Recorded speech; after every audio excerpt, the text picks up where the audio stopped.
Hello guys, welcome to my vlog. Ito kami guys sa labas. Traffic pa sa traffic light. No. Hello guys. Watching. Thank you for watching. Di kayo watching lang. Abante na guys. Ito kami sa traffic light pa. Nagdrira na. Punta muna kami guys sa City Hall. Wala pa ako ng apilit. Ako guys. DTI. Kaya di hapit ako. Bakit? Di haman ka ng grocery. Nahilo na ito ah. May nagtana, may nasalo. Ito kami guys. Hindi maano yung ano guys. Hindi mapakinabangan yung apilit ko kasi wala. Kulang pa ng DTI. Hindi kasi kompleto yung pipil upan mo pag walang DTI. Punta mo tayo sa City Hall guys. Kuha muna tayo ng DTI.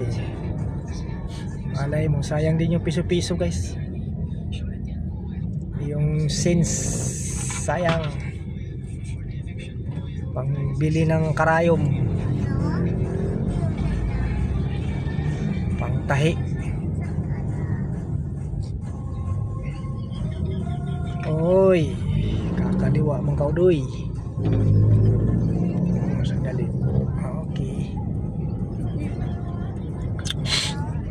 Daming sasakyan dito guys. Kahit saan ka lumibot sa mundo, daming sasakyan. Sabi mahirap daw ang Pilipino.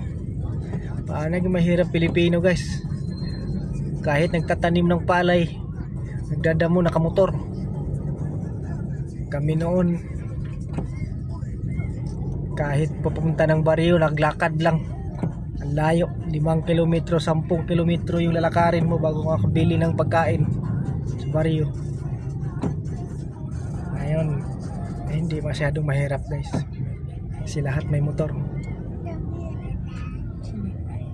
Okay, thank you guys. Thank you for watching guys. Kay medyo nagmaniho pa tayo. Baka mas patantay ng mga traffic enforcers. Patantay na yung tiyo delikado. Bye bye mga lodi.